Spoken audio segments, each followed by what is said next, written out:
আমি আপনাকে একটা এমন ঘটনা বলবো যে ঘটনাটা আসলে আপনাকে অনুভব করাবে যে ইসলাম শুধুমাত্র একটা ধর্ম না, বরঞ্চ একটা পূর্ণাঙ্গ জীবন ব্যবস্থা। ঘটনাটা হচ্ছে ইন্দোনেশিয়ার। এই ইন্দোনেশিয়া, আমরা জানি যে জলবায়ু পরিবর্তনের কারণে এবং পরিবেশগত কারণে সব থেকে হুমকির মুখে থাকা একটা দেশ হচ্ছে ইন্দোনেশিয়া। এটা পৃথিবীর সবচাইতে বড় মুসলিম জনসংখ্যার দেশ। এই দেশটা বছরের পর বছর ধরে এনভায়রনমেন্টাল ডিগ্রেডেশন এবং জলবায়ু পরিবর্তনের ভয়াবহ প্রভাব মোকাবেলা করে আসতেছে। তো এই দেশটা একটা নতুন এনভায়রনমেন্টাল মুভমেন্ট শুরু করছে, যেটাকে বলা হচ্ছে green Islam. Over the last decade, more and more Indonesian imams have been preaching an environmental message. তো গ্রিন ইসলাম আইডিয়াটার মাধ্যমে তারা আসলে ইসলাম ধর্মের যে মোটিভেশন, ইসলাম ধর্মের যে লার্নিং, সেইটাকে কাজে লাগায় পরিবেশগত যে সমস্যা সেগুলোকে মোকাবেলা করতেছে। তারা যে কাজটা শুরু করছে সেটা হচ্ছে যে আমাদের মুসলিম কমিউনিটির একক কি, মসজিদ। আমরা সবাই একটা জামে মসজিদ মেনটেন করি। তো তারা এই এনভায়রনমেন্টাল আন্দোলনটাকে মসজিদ কেন্দ্রিক আন্দোলনের রূপ দিছে। তার প্রত্যেকটা মসজিদের যে এলাকা আছে সেই সারাউন্ডিং এলাকায় ওই মসজিদের মুসল্লিদেরকে ভলান্টিয়ার করে প্লান্টেশন, প্লাস্টিক প্রিভেনশন এবং রিসাইকেলিংয়ের মতো জিনিসপত্রগুলোকে ইন্ট্রোডিউস করানো শুরু করছে। এবং তারা 8 লাখের মতো মসজিদকে ইকো ফ্রেন্ডলি উপায়ে বিল্ড করছে। মসজিদের চারপাশে গাছ লাগাইছে। এখানে প্রচলিত বিদ্যুৎ ব্যবস্থার পরিবর্তে তারা সোলার প্যানেল সিস্টেমটাকে ব্যবহার করছে।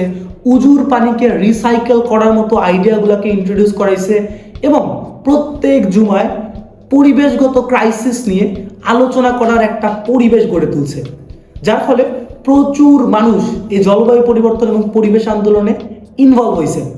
সেকেন্ড যে কাজটা এই আন্দোলনের সব থেকে মোড় ঘুরিয়ে দেয় ঘটনা, সেটা হচ্ছে ওইখানে যারা মুফতি আছে, মুফতি সাহেবদের সবচাইতে বড় যে অর্গানাইজেশন আছে, তারা ফতোয়া দিছে। দেখেন, আমাদের দেশে ফতোয়াকে অনেক মিস ইউজ করা হয়। সে জায়গায় ফতোয়া কত সুন্দর করে তারা কাজে লাগাইছে। তারা আসলে এনভায়রনমেন্টাল আন্দোলন কিংবা পরিবেশ নিয়ে কাজ করা যে ইসলামের একটা মৌলিক বিষয় এবং এটার প্রতি প্রত্যেকটা মুসলমানের আসলে আগ্রহী হওয়া উচিত, কাজ করা উচিত, এই ব্যাপারে একাধিক ফতোয়া জারি করছে। Even the country's top religious authority, the Council of Ulama, has issued several rulings or fatwas condemning the destruction of the environment. যার ফলে মুসলমান কমিউনিটির মধ্যে একটা অটোমেটিক বাইন্ডিং তৈরি হয়েছে যে আমাদেরকেও পরিবেশের ক্রাইসিসগুলো মিটিগেট করার জন্য কাজ করতে হবে। এবং এর পাশাপাশি তারা একটা গ্রিন আর্মি তৈরি করছে। এটা আসলে কোনো আর্মি না বা সশস্ত্র সংগঠন না, এটা তাদের দেশে যে মাদ্রাসায় পড়া স্টুডেন্টরা আছে, ইসলামিক স্কলারদের কাছে যারা পড়াশোনা করেন, তাদেরকে নিয়ে একটা বাহিনী যারা আসলে পরিবেশগত সংকটগুলো মোকাবেলায় সম্মিলিতভাবে কাজ করছে।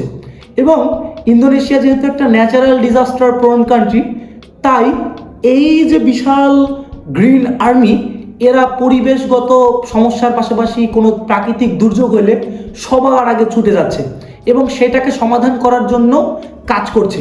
সব মিলায় মসজিদ কেন্দ্রিক যে পরিবেশ আন্দোলনটা ইন্দোনেশিয়ায় শুরু হয়েছে, এটাকে বলা হচ্ছে পৃথিবীর ইতিহাসে সবচাইতে সফল পাবলিক অ্যাসপেয়ারে বা মানুষের সবাইকে নিয়ে, পুরো কমিউনিটি বেসকে নিয়ে পরিবেশগত সমস্যাগুলোকে সমাধান করার সবচাইতে সাকসেসফুল মডেল। আমরা বাংলাদেশ যেহেতু একটা মুসলিম প্রধান কান্ট্রি এবং মসজিদের সাথে আমাদেরও কানেকশনটা অনেক অনেক বেশি, আমরা যদি ইন্দোনেশিয়ার এই গ্রিন ইসলাম মডেলটাকে কাজে লাগাইতে পারি, তাহলে আমাদের যে পরিবেশগত ক্রাইসিসটা আছে, জলবায়ু পরিবর্তনের চ্যালেঞ্জ আছে এবং দুর্যোগ মোকাবেলা করার যে আমাদের চ্যালেঞ্জ আছে, সেইটা মোকাবেলা করা অনেক ইজি হবে। এবং আমার মতে এই ঘটনাটা আমাকে আসলে এই জিনিসটা রিয়েলাইজ করতে হেল্প করছে যে আমাদের বর্তমান ওয়ার্ল্ডে সামাজিক, পরিবেশগত, রাজনৈতিক নানান যে ক্রাইসিসগুলো রয়েছে, এই ক্রাইসিসগুলোর অ্যাবসুলেট সমাধান আমাদের ইসলামের মধ্যে আছে। আমরা ইসলামের আইডিয়ার মাধ্যমে যদি এগুলোকে সমাধান করি, তাহলে আমাদের কাছে নতুন নতুন অভিনব আইডিয়া বের হয়ে আসবে। তো এই জায়গায় আমাদের আসলে এটা একটা কমপ্লিট লার্নিং ইন্দোনেশিয়া থেকে, যে ইসলাম শুধুমাত্র একটা ধর্মের মধ্যে সীমাবদ্ধ না, ইটস আ কমপ্লিট লাইফস্টাইল।